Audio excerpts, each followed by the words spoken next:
Doctor రిజర్వేషన్ల బిల్లుతో దేశవ్యాప్తంగా రిజర్వేషన్ల లెక్కలు మారిపోతున్నాయి. స్థానిక పరిస్థితులను బట్టి ఒక్కో రాష్ట్రం ఒక్కో విధంగా రిజర్వేషన్లు అమలు చేస్తుంది. ఇప్పటికే వెనుకబడిన వర్గాలుగా భావించి కొన్ని కులాలకు తెలంగాణలో ముస్లింలకు రిజర్వేషన్లు అమలవుతున్నాయి.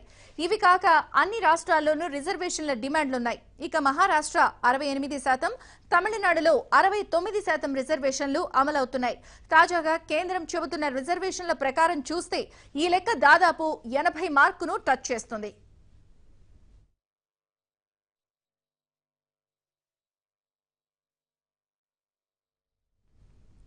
కేంద్ర కేబినెట్ ఆమోదం తెలిపిన అగ్రవర్ణ పేదలకు 10% రిజర్వేషన్ల అంశం దేశవ్యాప్తంగా గందరగోళానికి తెరలేపింది.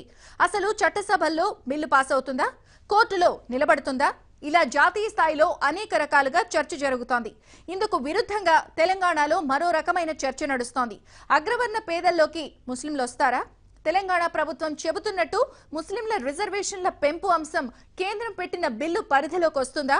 ఇలాంటి అనేక కొత్త ప్రశ్నలు పుట్టుకొస్తున్నాయి.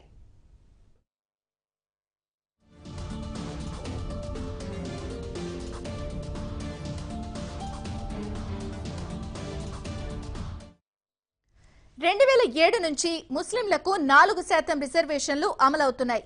తెలంగాణలో ముస్లిం రిజర్వేషన్లు 12%కు పెంచుతామని కేసీఆర్ హామీ ఇచ్చారు. అసెంబ్లీలో తీర్మానం చేసి కేంద్రానికి పంపించారు. అయితే మతం ఆధారంగా రిజర్వేషన్లు నిషిద్ధమంటూ కేంద్రం తిప్పి పంపించింది. అప్పటి నుంచి రాష్ట్ర ప్రభుత్వం ముస్లింల రిజర్వేషన్ల పెంపుపై కేంద్రంపై ఒత్తిడి తెచ్చే ప్రయత్నంలో ఉంది.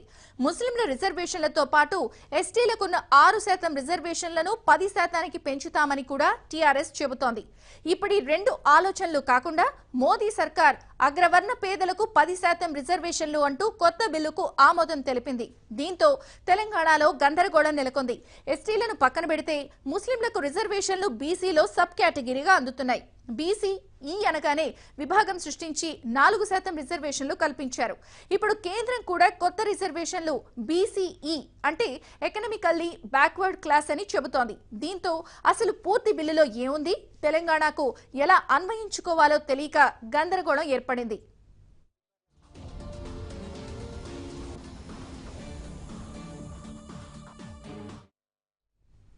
కేంద్రం చెబుతున్న కొత్త రిజర్వేషన్లు బీసీఈ కేటగిరీలోకి వస్తాయి.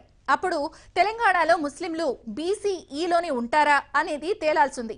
ఎందుకంటే కేంద్రం చెప్తున్నది కులం ఆధారంగా రిజర్వేషన్లు, తెలంగాణ ప్రభుత్వం కోరుతున్నది మతం ఆధారంగా ముస్లింలకు రిజర్వేషన్లు. రెండింటి మధ్య వైరుధ్యం ఉంది. ఒకవేళ అందరూ బీసీఈలోనే ఉంటే బీసీలు, అగ్రవర్ణ పేదల రిజర్వేషన్లు ముస్లింలు ఎగరేసుకుపోతారా? ఇది అర్థం కాని గందరగోళం. ముస్లింలలో 14 సబ్ కేటగిరీలకు వారు రిజర్వేషన్ల ప్రయోజనం పొందుతున్నారు. ఇప్పుడు ఆ సబ్ కేటగిరీలు ఏమవుతాయి? వీరిలో ఎందరు జనరల్ అవుతారు, ఎందరు రిజర్వేషన్ల పరిధిలో ఉంటారు అనేది అయోమయంగా మారింది. కేంద్ర ప్రభుత్వ సంస్థల్లో విద్యా ఉద్యోగాలకు సంబంధించి అగ్రవర్ణ పేదలుగా రిజర్వేషన్లు తీసుకునే ముస్లింలు రాష్ట్రంలో ఉన్న రిజర్వేషన్లు అదనంగా అనుభవించవచ్చా అనేది మరో ప్రశ్న.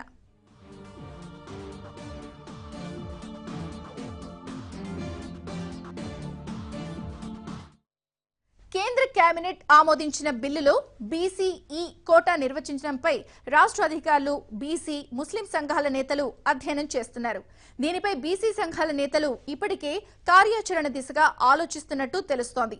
ముస్లింలను బీసీ లిస్టు నుంచి తప్పించాలని ఆయా సంఘాల నేతలు డిమాండ్ చేస్తున్నారు. బీసీఈలో ముస్లింలుంటే కొత్తగా వచ్చే 10% రిజర్వేషన్లతో వారికే లబ్ధి అని వాదిస్తున్నారు. మొత్తానికి లోక్సభలో ఈ బిల్లు ప్రవేశపెట్టే నాటికి బీసీఈ రిజర్వేషన్లపై పూర్తి స్పష్టత వచ్చే అవకాశం ఉందని భావిస్తున్నారు.